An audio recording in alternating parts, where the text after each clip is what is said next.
ouvrir ensemble la parole de Dieu dans le prophète Ésaïe au chapitre 9, verset 5e. On poursuit sur ce qu'on avait vu la fois dernière, il y a un mois.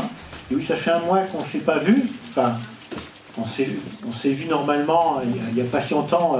On avait notre assemblée générale à Saint-Sauveur, mais pour ceux qui n'étaient pas venus, ça fait un mois qu'on ne s'est pas vu. Ça va, vous n'avez pas trop changé, vous n'avez pas trop vieilli depuis. On va donc poursuivre Ésaïe 9, verset 5, une parole prophétique donc, du prophète qui parlera de Jésus et qui annoncera par avance les choses suivantes. Il dira « Car un enfant nous est né, un fils nous est donné, et la domination reposera sur son épaule. On l'appellera admirable, conseiller, Dieu puissant, Père éternel, prince de la paix. Amen. » Et dans une autre version, ils ont regroupé deux appellations du Seigneur. On l'appellera admirable, conseiller, et puis Dieu puissant, Père éternel, prince de la paix. Alors, on avait vu la fois dernière, on s'était arrêté sur ce titre, ce premier titre, l'admirable conseiller. Le thème, c'était faire de Jésus notre admirable conseiller. Je vous propose qu'on poursuive dans la même pensée, la même dynamique, faire de Jésus son Dieu puissant. Faire de Jésus son Dieu puissant. J'espère que vous avez été attentifs aux louanges, à ce qui était dit. Moi, j'étais attentif à une louange en particulier, où à travers une louange, quelqu'un disait, mais si on se rendait compte, mais quel Dieu grand, puissant tu es, mais forcément on aura un tout autre état d'esprit. Ce n'était pas les termes exacts, je n'ai pas enregistré, j'aurais dû. Mais à travers ça, c'est vrai, ça nous interpelle. Jésus est vraiment un Dieu puissant. Amen. Mais est-ce que c'est le Dieu puissant? Voilà, c'est Dieu puissant des autres, ou c'est mon Dieu puissant? Faire de Jésus notre Dieu puissant, son Dieu puissant. Je pourrais, pendant l'heure qui vient, vous raconter de nombreux témoignages qui montrent en quoi Jésus est vraiment un Dieu puissant. Et je pense que je pourrais même faire tourner le micro en disant, est-ce que Jésus a manifesté la puissance dans ta vie? On pourrait entendre parler de délivrance. Il y en a qui ont été délivrés. Soyez pas timides. De guérison, il y en a qui ont été guéris. Amen. De protection, est-ce qu'il y en a qui ont failli mourir par un accident, mais Dieu a envoyé un ange, Dieu a été là, le Seigneur a été là? Amen. Amen. Il y en a quelques-uns. Amen. Est-ce que certains ont bénéficié de la provision divine? Dieu a pourvu à leurs besoins d'une manière surnaturelle? Amen. Il y en a quelques-uns. Donc on pourrait faire tourner le micro, et je pense que peut-être une prochaine fois, d'ailleurs, pour montrer vraiment que le Seigneur est celui qui est capable d'agir, il est vraiment puissant. Amen. Et peut-être que devant ces témoignages, les plus sceptiques pourraient dire, c'est peut-être vrai finalement, peut-être que Dieu est puissant, c'est bien. Mais encore une fois, savoir que Jésus est Dieu puissant est une chose, mais faire de Jésus notre Dieu puissant, il y a quand même, il y a une étape, il y a un palier, si je puis me permettre. C'est pas exactement la même chose. Dieu peut être le Dieu puissant pour les autres. Ils ont la chance, ils ont un Dieu puissant. Ça peut être un Dieu puissant pour avant. Avant, dans la Bible, ils avaient un Dieu puissant. Mais Jésus veut être ton Dieu puissant. Oui. Ton Dieu puissant. Amen. Regarde ton voisin et dis-le dans ses yeux, Dieu veut être ton Dieu puissant. Non, entre vous, hein. Et vous pouvez me le dire aussi. Alors, on va essayer de réfléchir là-dessus, se poser quelques questions et essayer de voir, mais comment faire pour que Jésus devienne mon Dieu puissant? Il me semble que le premier élément de réponse, c'est dans la relation que j'entretiens avec Jésus, et la relation est sous-entendue dans l'un de ses titres, Dieu puissant. Je ne peux pas faire de Jésus mon Dieu puissant si je le traite comme mon serviteur. Jésus fait ceci, Jésus fait cela. Il pourrait nous dire quoi? Je suis pas ton chien. Ce qu'on fait parfois avec nos enfants quand ils sont un petit peu trop familiers. On leur rappelle un peu qui est le patron. Bon, ça ne marche pas longtemps, ils oublient, mais... Je ne peux pas faire de Jésus mon Dieu puissant si je le traite comme mon serviteur. Jésus, ce n'est pas le génie de la lampe qui se doit de réaliser chacun de nos souhaits. On a peut-être été un peu trop influencé par Walt Disney, mais Jésus, c'est pas ça. C'est pas qu'est-ce que je peux faire pour toi, qu'est-ce que tu veux mon petit, de quoi tu as besoin. C'est lui le Dieu, c'est lui le patron. Amen. Et à travers les évangiles, on voit les interventions de Jésus, ou l'absence de leur intervention, elle est souvent liée à l'attitude des personnes envers Jésus. Je ne vais pas citer tous les passages, mais je vais faire travailler votre mémoire. L'exemple de Bartimée, c'était pas « Seigneur, viens là, tu me guéris ». « Fils de David, aie pitié de moi ». On cherche à le faire taire, mais il parle plus fort, il crie plus fort, il réalise que c'est l'occasion à saisir. Le Seigneur passe par là, peut-être qu'il ne repassera plus jamais. Il crie au Seigneur, il recrie à nouveau « Fils de David, aie pitié de moi ». Il voulait que le Seigneur Tout-Puissant agisse, et Seigneur s'est arrêté, et Seigneur a béni. Mais vous savez, je me dis quelle différence entre l'attitude de Bartimée, ce qui est non seulement une attitude d'humilité, mais pleine de détermination, et l'attitude que nous pouvons avoir maintenant. Lorsque parfois, on dit, est-ce qu'il y en a qui veulent que le Seigneur les bénisse? Levez la main. Est-ce qu'il y en a qui ont besoin de la grâce de Dieu? Est-ce que vous êtes en vie? On sent là que... Oh, c'est pas en levant la main, vous n'allez pas perdre le bras, quoi. Hein. Est-ce qu'il y en a qui ont besoin de la grâce de Dieu? Amen. Est-ce qu'il y en a qui ont besoin de la grâce de Dieu, d'ailleurs? Amen. Ah, là, ça va, c'est spontané, amen. Si je fais un appel tout à l'heure, je sens qu'il va y avoir des... on se lève, Ouais, mais qu'est-ce que peuvent penser les autres? Ils penseront que tu as besoin de la grâce de Dieu, parce qu'on en a tous besoin. Il n'y a pas de problème. Je me dis, l'attitude de Bartimée, il veut la grâce de Dieu. Et je me dis, il y a besoin d'avoir aussi cet état d'esprit-là. Non seulement le Seigneur est le Seigneur, mais j'ai besoin de lui. J'ai besoin d'être sauvé par le Seigneur. J'ai besoin que le Seigneur vienne me secourir. L'exemple donc de Bartimée, on a l'exemple de foule entière qui venait auprès du Seigneur. Ils avaient envie de l'entendre. Ils avaient besoin de vivre quelque chose avec le Seigneur. Si vous voulez les références, vous pourrez le lire. Pour Bartimée, c'est Luc 18, 35 à 43, pour ceux qui prennent des notes. Des foules entières venant auprès du Seigneur, et Jésus va répondre à leurs besoins. Luc 6, 17, 19, vous pourrez le lire à la maison. Mais on a aussi des exemples négatifs, où le Seigneur va dire non. De religieux, Matthieu 12, 38, 41. On va le lire. On va le lire parce que ce qui est important est que Dieu permette qu'on ne puisse pas se reconnaître dans l'état d'esprit de ces hommes-là. Matthieu 12.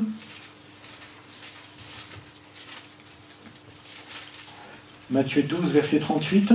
Alors quelques-uns des scribes et des pharisiens prirent la parole et dirent « Maître, nous voudrions te voir faire un miracle. » Rien que ça. Il leur dit « Une génération méchante et adultère demande un miracle, il leur sera donné d'autres miracles que celui du prophète Jonas. Car de même que Jonas fut 3 jours et 3 nuits dans le ventre d'un grand poisson, de même le Fils de l'homme sera 3 jours et 3 nuits dans le sein de la terre.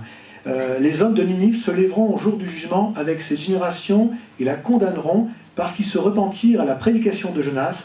Et voici, il y a ici plus que Jonas. Amen. » Devant cette demande de ces religieux, le Seigneur va dire « Ben non. Vous voulez quoi, un signe? Vous n'avez pas vu assez de miracles? Pourtant, cela n'a pas changé du tout votre état d'esprit. » Alors, le miracle, le signe, c'est ce qui va se passer pour les Ninivites, de voir l'histoire avec Jonas, c'était un signe pour eux. De même, le Fils va connaître la mort et la résurrection, c'est le signe que vous aurez. Mais pourquoi? À cause de leur état d'esprit. Ils ont beau l'appeler maître, mais ils ne sont pas prêts à faire ce que le Seigneur leur demande de faire. C'est une chose de dire Seigneur, c'est autre chose de l'écouter parce qu'il est vraiment le Seigneur et on veut l'obéir. On veut lui obéir. Amen.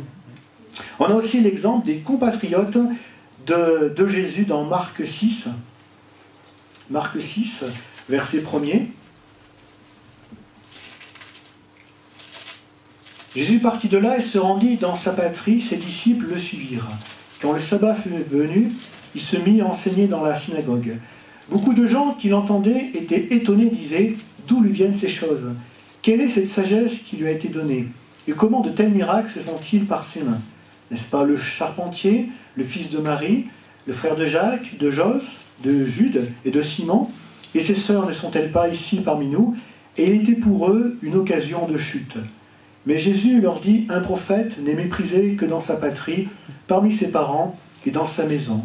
Il ne put faire là aucun miracle, si ce n'est qu'il imposa les mains à quelques malades et les guérit, et il s'étonna de leur incrédulité. Comme quoi, même quand Jésus était là en chair et en os, il n'a pas fait l'unanimité.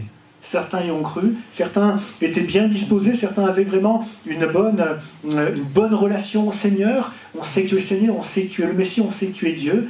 et ils étaient prêts à recevoir avec foi, humilité, ce qu'il y avait de la part du Seigneur, et d'autres, eh bien, étaient sceptiques, incrédules, rebelles. On fera partie de quel côté, nous? Les sceptiques, les incrédules, les rebelles? J'espère pas, hein?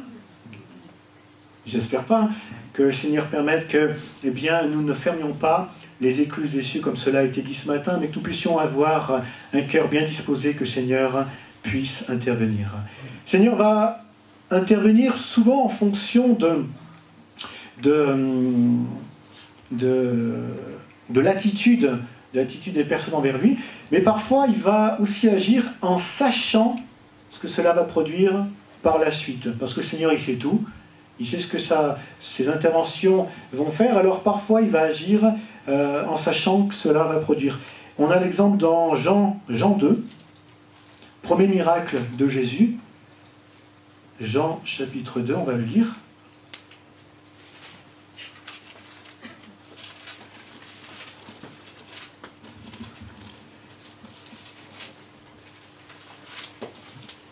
Trois jours après, il y eut des noces à Cana, en Galilée. La mère de Jésus était là, et Jésus fut aussi invité aux noces avec ses disciples. Le vin ayant manqué, la mère de Jésus lui dit « Ils n'ont plus de vin ». Jésus lui répondit « Femme, qu'y a-t-il entre moi et toi? Mon heure n'est pas encore venue. » Sa mère dit aux serviteurs « Faites ce qu'il vous dira. » Alors il y avait là 6 vases de pierre destinés aux purifications des Juifs, et contenant chacun 2 ou 3 mesures, donc entre 80 et 100 litres. Jésus leur dit « Remplissez d'eau ces vases », et ils les remplirent jusqu'au bord. « Puisez maintenant, leur dit-il, et apportez-en à l'ordonnateur du repas. » Et ils lui en apportèrent. Quand l'ordonnateur du repas en eut goûté l'eau changée en vin, ne sachant d'où venait ce vin, tandis que les serviteurs qui avaient puisé l'eau le savaient bien, il appela l'époux et lui dit « Tout homme sert d'abord le bon vin, puis le moins bon après qu'on s'est enivré. Toi, tu as gardé le bon vin jusqu'à présent. » Tel fut à Cana en Galilée le premier des miracles que fit Jésus. Il manifesta sa gloire et ses disciples crurent en lui. Amen. Amen. Alors ce n'est pas en vain que Jésus a changé l'eau en vin.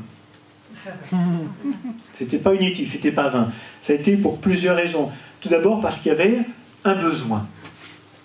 Quand il y a un besoin, le Seigneur intervient, surtout quand on lui fait part du besoin là, bien c'est passé par des intermédiaires, hein. Marie qui est invitée, qui en parle à son fils. L'important c'est que eh bien, Jésus est mis au courant.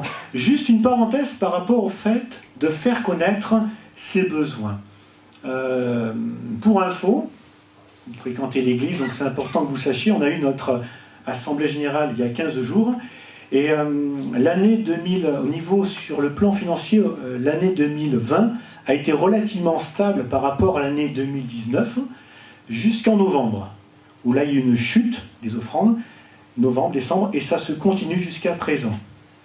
Je vous fais part du besoin, et je vous rappelle cette parole de l'Écriture, que chacun donne comme il a résolu en son cœur, sans tristesse ni contrainte, parce que Dieu aime celui qui donne avec joie. Voilà. Vous êtes au courant, comme ça, vous faites selon votre cœur. Dieu pourvoira d'une manière ou d'une autre, mais comme ça, vous êtes au courant. Je ferme la parenthèse. Il y a un besoin et le Seigneur répond au besoin. Le Seigneur a été invité à cette fête, et lorsque le Seigneur est invité à la fête, il y a une promesse de vivre quelque chose d'excellent. Le vin était bon.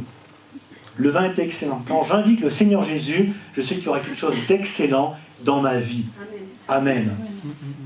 Si le couple qui avait invité le Seigneur avait invité le vigneron qui produit la villageoise, peut-être qu'ils les auraient dépannés, mais ça aurait été moins bon. Ils ont bien fait d'inviter le Seigneur, parce que le vin était bon. Et puis, la raison principale, on l'a au verset 11. « Tel fut à Cana en Galilée le premier des miracles que fit Jésus. Il manifesta sa gloire et ses disciples crurent en lui. » Et c'est pour ça, c'est surtout pour ça, pourquoi le Seigneur a changé l'eau en vin, pourquoi le Seigneur fait des signes, pourquoi il y a des miracles. Mais pour qu'on croie en lui, pour qu'on puisse réaliser que ce qu'il dit qu'il est, il est vraiment ce qu'il dit. Qu'il est vraiment le chemin, la vérité et la vie, qu'il n'y a pas d'autre accès pour aller à Dieu, qu'il est vraiment le sauveur du monde, qu'il est vraiment la porte, qu'il est vraiment le pain de vie, qu'il est vraiment l'eau vivifiante. Et les miracles sont là juste pour prouver qu'il est. Et à la fin de l'évangile de Jean, bien, c'est un petit peu le résumé de cet évangile. Je le lis pour vous, Jean 20, versets 30-31. Jésus a fait encore en présence de ses disciples beaucoup d'autres miracles qui ne sont pas décrits dans ce livre. Mais ces choses ont été écrites afin que vous croyiez que Jésus est le Christ, le Fils de Dieu, et qu'en croyant, vous ayez la vie en son nom. Amen. Amen. Les miracles, les signes, c'est pour croire en Jésus, pour être sauvé, pour avoir la vie en son nom. Amen. Pas être guéri pour être guéri et reprendre sa vie comme si le Seigneur n'existait pas, mais pour véritablement croire en lui et pour être sauvé. Es-tu sauvé, bien-aimé? Même si tu n'as pas vécu de grands miracles, l'important c'est d'être sauvé. T'es-tu réconcilié avec ton Seigneur? T'es-tu repenti de tes péchés? Es-tu sauvé? C'est ça le plus important. Alors parfois, la puissance de Jésus, c'est seulement l'expression de sa compassion envers ceux qui souffrent. Parce que le Seigneur est bon. Et lorsqu'un malheureux crie, l'Éternel entend et le délivre. Parfois, le Seigneur agit juste parce qu'il est bon, comme un père qui voit un enfant qui souffre, qui pleure, il le console, il agit. Et de la même manière, le Seigneur parfois intervient juste par pure compassion. Mais malheureusement, l'histoire nous apprend, l'histoire nous enseigne, soit l'histoire biblique des évangiles, que soit l'histoire de l'Église, que tous ceux qui ont été bénis, qui ont été guéris par le Seigneur, n'ont pas fait de Seigneur leur Seigneur. Ils ont été guéris par le Seigneur, ils ont été visités, et une fois que le Seigneur leur a fait grâce, c'est merci, au revoir et à bientôt. On en parle parfois avec les anciens, et c'est un constat triste, si tous ceux qui avaient été guéris seraient là, je ne sais pas comment on ferait pour accueillir tout le monde. Là, il faut casser les murs, mais c'est quand même triste. Tant de personnes qui ont été bénies, qui ont été visitées, qui ont vécu cette réalité que le Seigneur est vraiment ce Dieu puissant et qui ne sont pas allés plus loin. Sans même parler du côté ingrat de la chose, mais si Jésus te guérit, s'il te délivre, là tu as une bonne raison de le louer. Il me semble le dimanche matin, là, ça devrait être dur de trouver sa place dans la louange. Remontez ceux qui ont été guéris, qui ont été délivrés. Levez la main encore une fois. Il va nous piéger encore. Est-ce que vous avez tous loué ce matin? Est-ce que vous avez levé vos voix pour dire merci Seigneur? La prochaine fois. La louange, l'adoration, et puis on a quelque chose à dire, à transmettre autour de nous, ce que le Seigneur a fait pour nous. Il nous a guéris, il nous a délivrés. Par la grâce de Dieu, je n'ai pas vécu beaucoup de guérison par le Seigneur, parce que je n'ai pas été beaucoup malade. Mais j'ai expérimenté quelque chose par la grâce du Seigneur. Pendant un temps, je suis tombé dans le piège du tabac. Et le Seigneur m'en a délivré, ça fait maintenant plus de 20 ans. Mais je peux vous dire combien de fois, grâce à ça, j'ai pu témoigner. D'ailleurs, je faisais exprès. Quand je travaillais encore maintenant, mais quand je travaillais en industrie, à chaque pause, je me mettais volontairement à côté de fumeurs. J'avais arrêté. Et j'attendais quoi? Qu'ils m'en offrent une, pour pouvoir la refuser. Ils dirent non, merci, c'est gentil, mais j'ai arrêté de fumer. Ah, comment t'as fait? Parce que nous, on n'y arrive pas. C'est le Seigneur Jésus qui m'a délivré. Et j'explique comment c'est passé. J'ai essayé bien souvent de m'arrêter par mes propres moyens, puis je retournais assez rapidement à ce travers. Et puis, un jour, ça a été ma prière, Seigneur, je sens que j'arrive pas, donc je m'engage, je ne rentre plus dans un bureau de tabac, et toi tu me délivres. Et Seigneur l'a fait. Et c'était le dernier jeudi de novembre 1999. Le siècle dernier. Et ça m'a permis de témoigner bien et bien des fois. Le Seigneur délivre. Amen. Le Seigneur délivre. Et il est bon, lorsqu'on a expérimenté ça, de pouvoir le partager autour de nous. Alors, ça nous donne raison de le louer, de le célébrer, une raison de témoigner. Et lorsqu'il y a une difficulté, et il y en aura d'autres, on peut se souvenir de sa grâce, on peut se souvenir de son secours. Est-ce qu'on est oublieux des grâces de Dieu? J'espère pas. Et pourtant, parfois, lorsque les soucis nous tombent dessus, on devient un peu oublieux. Oh, c'est pas propre à nous, c'est propre à l'humanité.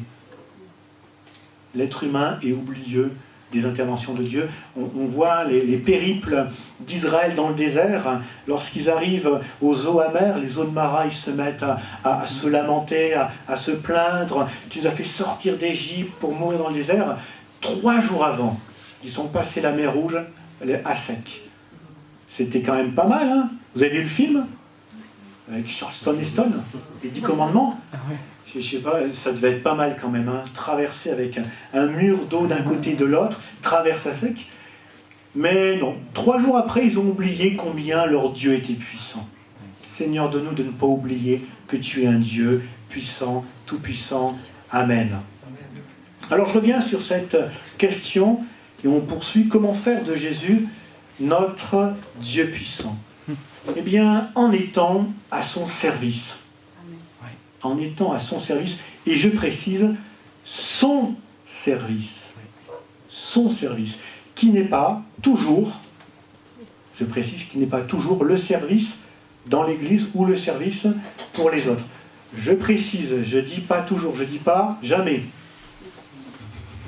Que certains petits malins prennent des raccourcis. Ah, le pasteur a dit que c'est pas toujours le service de l'Église. Donc, on va plus servir l'Église. Non, non.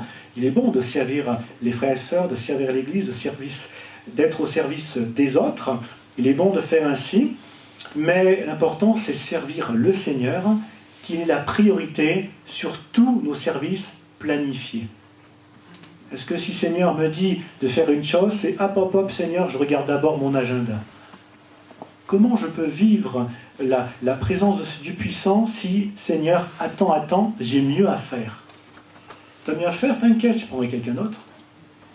Oh, Seigneur, c'est pas juste, il vit des choses incroyables, moi je vis rien. Ben oui, quand je te demande, t'as autre chose à faire. Donc j'en prends un autre. Sois pas jaloux, tu as ta chance. Maintenant, si tu es à mon service, tu vivras des choses glorieuses. Il n'y a pas de raison. Il n'y a pas de raison.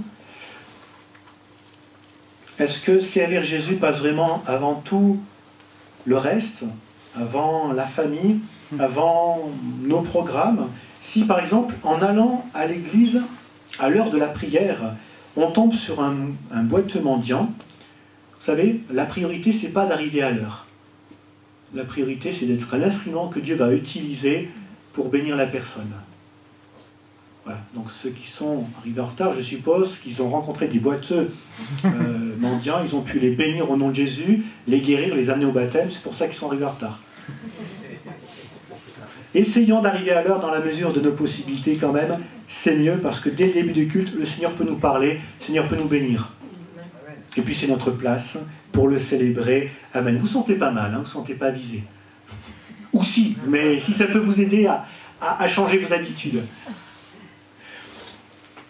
Mais je reviens sur cet exemple parce qu'il s'inspire d'Acte 3. Là, Pierre et Jean montent au temple à l'heure de la prière.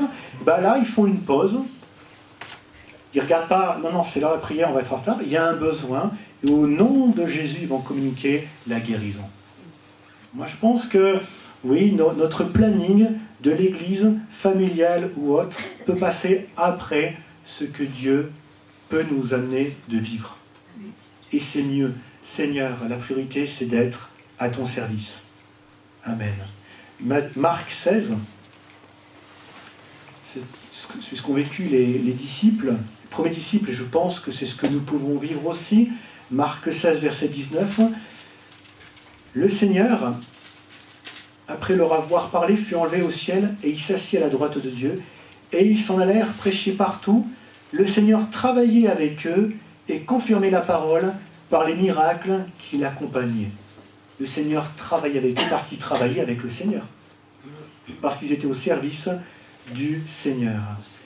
Alors ça rejoint aussi notre premier point, la relation que j'entretiens avec le Seigneur, qui n'est pas le génie de la lampe qui doit satisfaire tous mes désirs, mais je suis à son service pour lui obéir. Parle Seigneur, ton serviteur écoute. Après, j'ai envie de dire, tout dépend de ce qu'on a envie de vivre. Est-ce qu'on a envie de vivre des choses glorieuses? Ça dépend. Si je veux rien vivre, si je me contente de ma religion évangélique peinard, pas de problème. Mais si j'ai envie de vivre des choses avec Jésus, Seigneur, je suis à ton service. Et Seigneur, il va nous conduire, il va nous diriger, et on va vivre des belles choses. Amen. Amen. Puis troisième pensée, troisième point, j'ai intitulé « En gardant la tête froide ». Pour que le Seigneur soit notre Dieu puissant et pour qu'il demeure notre Dieu puissant, gardez la tête froide. Toutes les choses miraculeuses que l'on peut vivre ne font pas de nous des grands hommes ou des grandes femmes de Dieu. Ça fait de nous des hommes, des femmes du grand Dieu. Ça, c'est quand même important de bien le réaliser, où parfois on a presque divinisé l'instrument et rendu un peu plus humain le Seigneur. Le Seigneur reste parfois un petit peu, ouais, mais c'est Jésus, c'est qu'un homme, il est Dieu. Et nous sommes au service de ce grand Dieu, de ce Dieu tout-puissant. Alors, gardons la tête froide, c'est une grâce que Dieu nous accorde d'être des instruments qu'il utilise pour sa gloire. C'est une grâce. C'est une grâce. Dieu pourrait se passer de nous, et souvent je me dis, mais Seigneur, si tu te passais de nous, ça serait tellement mieux fait et plus vite fait. Pourquoi tu te mets un handicap comme nous? Mais il le fait quand même. Il nous associe à son œuvre, et quelle grâce de pouvoir être l'instrument que Dieu va utiliser pour parler, pour conduire, pour bénir ceux qui entourent. Mais voilà, il y a là un combat à mener, un combat avec notre chair qui a une tendance à revendiquer tout et n'importe quoi. La chair a cette tendance à vouloir dire, ouais mais je suis là quoi, j'ai participé. Ça me rappelle un témoignage que j'avais entendu, un homme de Dieu qui a vécu vraiment des choses merveilleuses, des miracles, des guérisons, et vers la fin de sa vie, il avait de l'arthrose déformant sur les mains, donc les doigts tout déformés, et puis un jour il dit, Seigneur quand même, ces mains qui ont guéri tant de malades. Et le Seigneur lui a dit, c'est ses mains? C'est pas ses mains, hein? C'est le Seigneur qui guérit les malades. Et il a utilisé un instrument qui était entre ses mains. Vous savez, en préparant ce message, je me suis souvenu d'une réplique dans l'un des James Bond. C'est la partie pas inspirée du message, mais je dis quand même. C'est Casino Royale. À un moment, il y a une discussion entre James Bond et l'une de ses futures conquêtes. Ils se prennent un peu la tête, juste avant l'ascenseur, et là, elle lui balance, il n'y a pas assez de place pour vous, votre ego et moi. Je prends le prochain ascenseur. Je trouve que la vanne est pas mal. Il n'y a pas assez de place pour toi, ton ego et moi. Mais je pense que parfois, c'est ce que le Seigneur pourrait nous dire. Il n'y a pas assez de place pour toi, ton ego et moi, dans l'œuvre de Dieu, je te laisse faire. Tu débrouilleras bien tout seul. Et là, on dit, ben non, Seigneur, faire ton œuvre, l'œuvre de Dieu sans Dieu, c'est chaud. C'est compliqué. On a besoin de toi. Alors vraiment, que Dieu nous fasse grâce. Et vraiment, je m'inclus totalement dans ce message, que Dieu nous fasse grâce, parce qu'on a besoin de sa grâce. On a besoin de garder la tête froide. C'est une grâce qui nous est donnée de pouvoir le servir. N'oublions pas que Dieu résiste aux orgueilleux, mais il fait grâce aux humbles.